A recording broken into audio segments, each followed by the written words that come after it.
Hello there, Alaskans, wherever you are. Welcome to the Must Read Alaska Show. Coming to you from somewhere in Alaska.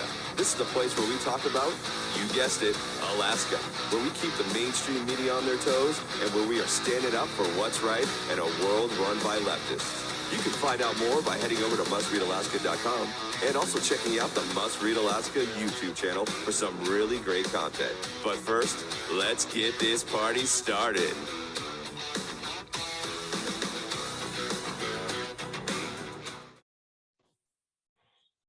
Hello, everybody. Welcome aboard. This is the Must Read Alaska Show, the Friday edition. I'm your host, James Baisden, coming to you from the beautiful Kenai Peninsula, the place where I call home. If you're watching the video today, you may notice that I don't have eyeglasses on, so I missed the show last week because I went up to Anchorage to have some eye surgery. I had cataracts removed and new lenses put in, so it looks like I'm seeing everything in high definition. I don't know if it'll make this podcast any better, but it's definitely changed my life. So we have a great show lined up for you today. A lot of topics to talk about, a lot of politics going on at the federal and state level. So I think you're going to enjoy some of the discussions that we have coming to you from our virtual studios. I don't have a guest today, so I'm just going to be highlighting a lot of the news articles that Suzanne Downing has worked on over the week to catch you up on. If you haven't had a chance, we have some great podcasts out there that her and John Quick worked on this week. Please download those. Go to the website, Must Read Alaska. If you get a chance, please donate. That's what keeps this all going. And we do have a great sponsor. We want to thank our sponsor for this podcast, and that is Charlie Pierce for Governor. Great show participant as well, and we thank him for his support. And again, Charlie Pierce for Governor is the support that we have for this week for the podcast. If you get a chance, please visit our website also. So hang on, let's get the news rolling and pick this thing up.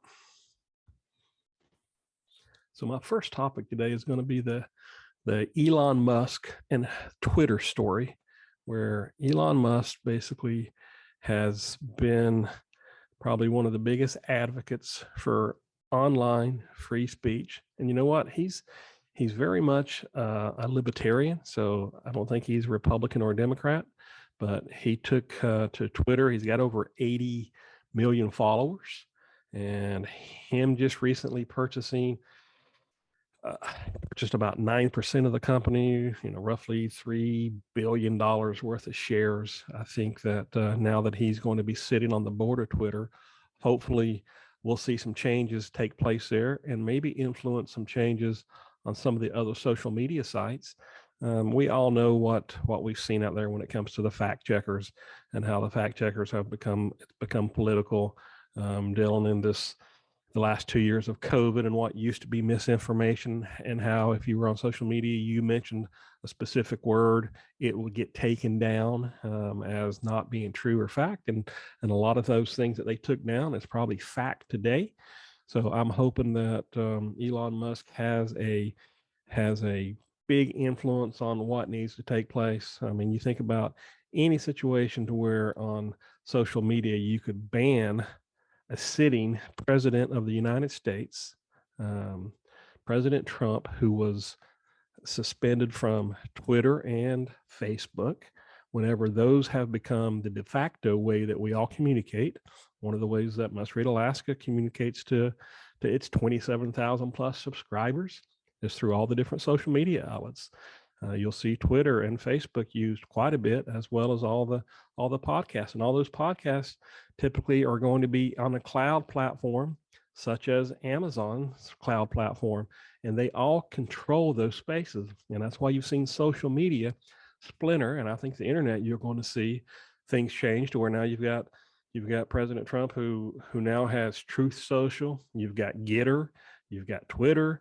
You've got all different places that people are going to because the politics of it. And I'm hoping that Elon Musk has enough sway, and of course he has the money. If he's not the richest, he is one of the richest people in the world. And I think that him purchasing this many shares is basically putting Twitter on notice, and it will put other social media outlets on notice that we need to take a look at it. Of course, the government should have done something a long time ago when it comes to silencing free speech on these outlets. They've used the excuse that they're private companies, but those private companies have become so big, they're going to have to be looked at. And I myself I was off Twitter. I took my account off Twitter whenever they deleted the president's account. I just this week reestablished my Twitter account so I could basically follow what was taking place and how crazy all the employees that work there, how you look at some of their tweets and what's going on. Just with what took place this week, you can tell that I guess we use a phrase that they have really woken up. It's going to be fun to watch because they see change coming, and I don't think he spent $3 billion to be a passive investor. I think he is absolutely going to get in there and get involved. I mean, they've already appointed him to the board, of course, because he is the largest shareholder. So if you have not been watching the story, I think it's going to be fun to watch, and I look forward to it.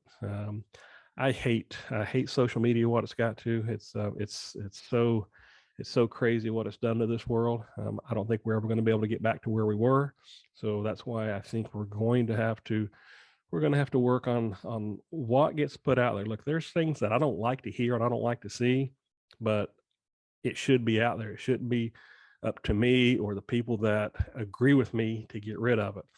And I'm not talking about things that are criminal and things that are hateful, that where we want to hurt people, but there's actually really good dialogue that we need to hear both sides of the argument, not just one-sided.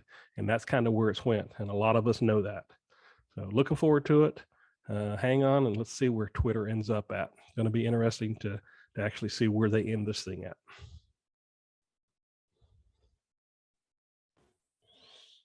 Well, let's talk about the Supreme Court and the politics that took place within our own state with the confirmation of Judge Ketanji Brown Jackson. Our two senators split on the confirmation. Of course, as everyone would have bet, Senator Murkowski joined three other Republicans, Mitt Romney and Suzanne Collins. Suzanne Collins of Maine and Mitt Romney of Utah. Murkowski typically will join those three when it comes to these type of votes. It really wouldn't probably have mattered because they had the votes for this, but it's funny to me because I think that in this time of election, if Murkowski probably wouldn't have voted for this confirmation, would it have helped her in her election here in Alaska come November? Not sure. I don't think she's worried about it. And this vote shows that she's not worried about what Alaskans think, but I think the majority of Alaskans would have disagreed after watching the confirmation hearings of Judge Jackson. A lot of attention was drawn, of course, to the leniency that Judge Jackson provided in cases involving child pornography. I think that was a big issue. And of course, whenever she was addressing what's the definition of a woman, and of course, it kind of shows again the politics and the wokeness of where we're at, even on the Supreme Court. And of course, they're going to say the same thing about the right. And I guess the good thing for Alaskans is that the court is still leans more right than it does left. But the whole purpose of this was to get Judge Breyer, who I think was forced really to retire more than wanted to this year. So that would give President Biden a chance to nominate somebody who could be there for the next 20 or 30 years, which is what they've got. So I guess if you're a left-leaning person, congratulations, you've got your pick. I'm sure that it will come back to haunt Alaska over time. Again, having more people who don't think the way that we do up here. I think a lot of us are centered and more right-centered than anything. And I don't see how Judge Jackson is going to help the state of Alaska when it comes to some of the legal issues that we're dealing with. Senator Sullivan, thank you for standing up for your side, and you put out some good comments of why you did not support Judge Jackson. But at the end of the day, you still congratulated Judge Jackson on her achievement, and I think that was correct. And for Senator Murkowski. I guess since seeing how you are up for election this year, we'll have to see how this plays out, and I'm sure it will be one of the items on the list that will be brought up by your competitors. So I have a weekly segment that I like to call Mandate Freedom, to where we get in looking at any new or updated mask mandate or vaccine mandates, whether it's here in the state of Alaska or throughout the country. The first thing that I saw from the New York Daily News was interesting. It just come out, was the second COVID booster shot extends protection for just a few weeks, the study shows. So there was a study that included 1.25 million people aged 60 and over, and this was in Israel, that showed that the fourth dose that was given as a booster just provided about 8 weeks of coverage for what they're saying is protection, 4 to 7 weeks, I should say. So again, I'm not an anti-vaccine person, but I sure like to see more data putting out here, and how long are we going to continue to give boosters for this thing? I mean, if we're giving the boosters every 3 months, and you're getting another 6 or 8 weeks, it seems like to me it's going to be difficult to convince people to continue to do this. And one of the stats talks about here in the United States, the population, only about 30% of the U.S. population, or about 98 million people, have received a third dose, according to the Center for Disease Control data. So they're going to have a hard time convincing people to take these boosters if they're not seeing much better protection than what this study showed. And then dealing with masks, of course, airlines have asked for the mask mandate to end. There's 21 states challenging the requirement. One of those states, of course, does include Alaska. There was an open letter that the airlines put out with all the CEOs, specifically the top 7 U.S. airlines, sent an open letter to the president asking him to lift the mask mandate. It is supposed to expire on April 18th. Somebody in the White House besides the president is going to have to make that decision. If you've seen any of the videos recently of President Biden, wow, he looks in tough shape right now when it comes to his cognitive ability. And I know that I'm a partisan person, but when I watch those videos and I see him interact in public, it does not look good. It's very difficult to watch some of the things that take place. So I hope somebody in the White House will look at this. They know that this is no longer a big deal. You can go to all the open events now that take place. You see thousands and thousands of people at sporting events without masks, inside sporting events, and the masking. We now know what the science is with masking, and anybody who wants to wear it, by all means wear it. It just should not be mandated by state or federal governments. So I hope that we see some changes, and I'll keep on updating this segment of Mandate Freedom, because this needs to end. Hopefully this will go away at some point, and it continues to bug me as much as it does everybody. Well, of course, we have to finish the week off talking about the special election on June 11th to fill the vacant Congress seat that was left with the passing of Congressman Don Young. And now that we know that we have 48 candidates, yes, that's right, 48 candidates to fill the seat all over the place. And of course, at the last minute, Sarah Palin got into it, which is going to make it interesting. If you remember the June 11th election, you get to pick one, and one of those candidates then will end up being the top 4 that we will vote for in August in the general election. And that's for the special election to just temporarily fill the seat left vacant. So I guess, like every other pundit out there, I should probably go on record on who I think the top 4 is going to be. And it's not that I'm supporting any of the top 4, but this is probably the way I think it's going to play out, because there is going to be a lot of money spent. There's going to be based on name recognition on whether you can be successful when it comes to getting out there. And right off the bat, Sarah Palin has name recognition, and she will have funding. She will be in the top 4, I think, and she is a Republican. Nick Begich has done a good job statewide to get out and campaign. I think that he will be one of the top 4 candidates. Al Gross, who ran for Senate the last time, he is also going to be in the top 3. He is the Democrat who has a lot of funding that he can use and name recognition also. So I think that he gets in the top 4. And then the 4th candidate is the one that I've got 2 or 3 that I'm going to throw out there that I think probably have a chance of being the 4th. And that's going to be Josh Revak, Mr. Coghill, and of course, Santa Claus. Santa Claus is a socialist Democrat communist who recognizes that as his political party. And everybody loves Santa Claus. And I think there's going to be a lot of Alaskans, because of the name recognition, will vote for Santa Claus. And I like to think that that's a joke, but it is true. So of those 3, between Revak and Coghill and Santa Claus, I'm going to go out on a bet and put Santa Claus as my 4th pick. So I'm going to have Sarah Palin, Nick Begich, Al Gross, and Santa Claus on this date in April. That is who I'm picking that will make it into the final 4 whenever we go to the ballot in August. Going to be crazy times to watch. I'm going to enjoy this election. I think it's going to be interesting. It's going to be serious. The sad part about it is that Alaskans, we only have 1 congressperson. So with the passing of Don Young, we have nobody representing us in Washington, D.C. In the Congress. So I wish we had a different system. I'm not going to say that I'm confident in the mail-in balloting system that the state is going to be utilizing.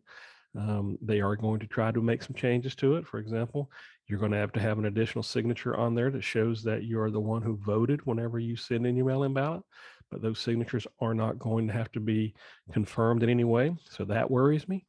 And of course, sending ballots out to everybody, even if you don't want to vote, or maybe you have moved or you're no longer at your address, that concerns me. So just like what we're seeing in the Anchorage election right now with the mail-in balloting and how it's taking place, and you see what happens with the ballots and how many are going to be disqualified. We're going to see the same thing at the state level, but this is going to be something to watch. And I think at the national level, a lot of people are going to be watching how we fill this seat. So let's hang on and prepare for it. It's coming.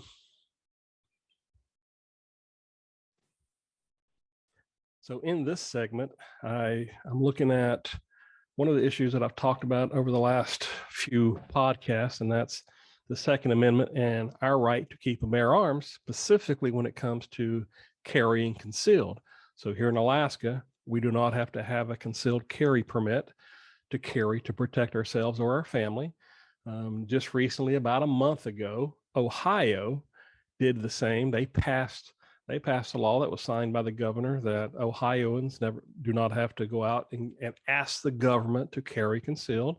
And it looks like Florida is about ready to do the same. Florida is going to may become the 25th state to allow permitless gun carry, which I think is fantastic. So it looks like Governor Ron DeSantis, he's going to introduce this in the next special session to see if he can get it passed to where Florida gun owners do not have to ask permission from the state to carry concealed, because the U.S. Constitution, the Second Amendment, basically allows us to be able to carry to protect ourselves. And I'm looking forward to watching how this unfolds in the state of Florida. I would expect that this should pass. It's common sense. You should not have to go and take special classes and permits and have to go through a bunch of waiting periods to be able to carry concealed to protect yourself. And I applaud the state of Florida for doing this, and I hope the governor can get this through the legislature down there. It's going to be a great win for the Floridians and that state.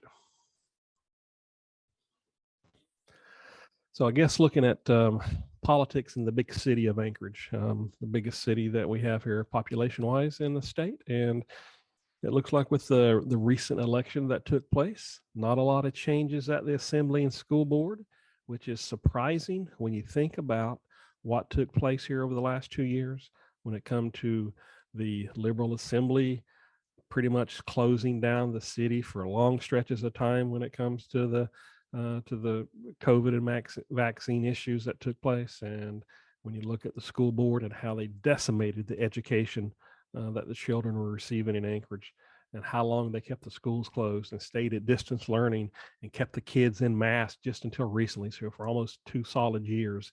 And you'd have thought if Anchorage was going to flip, this is what was going to flip it. And you know what? Didn't happen. Very surprising that it didn't happen. It looks like the assembly basically is still going to hold its liberal majority, and there's not going to the assembly may pick up one conservative, which would give them 3, which is still not enough to help the mayor. If he vetoes anything that the assembly does, they're still going to have the votes to override him. And then when you look at the school district, it looks like the same liberal number of school district members are going to be there. And all they're doing is to continue to, I think, hurt the school district. I know we're going to have a new school superintendent come into Anchorage here in the near future. I could probably guess on which one of the 3 they're going to pick, but I won't do that at this time. But it doesn't look like a whole lot of help coming to change things, or at least keep things in balance to where the argument can be heard on both sides. So it's going to be pretty heavenly handed to the left side of the political spectrum. And of course, you always look at the bond packages that Anchorage packs taxes onto the homeowners there in the city. Your mill rate's getting ready to increase quite a bit, because it looks like probably most of the bond packages will pass by the time the votes get counted. So I feel sorry for the voters and taxpayers in the city of Anchorage. That's why a lot of us don't live there. We want to stay outside, and that's why we live in the Kenine and Matsu and Fairbanks, is because we don't subscribe to the same political leanings that most in Anchorage does. Anchorage basically has turned into what looks like Seattle to me when it comes to politics, and not a good place for us to be, for those of us who love Alaska and want to see things get better, not worse. Hey, I want to take this last moment to thank everybody for watching the Must Read Alaska podcast. Again, if you get a chance, please join us on the website at mustreadalaska.com. Donate if you can. That's what helps us keep the mainstream media on their toes, specifically here in Alaska. You're not going to find another outlet that's doing what we're doing or close to it. So we appreciate your support.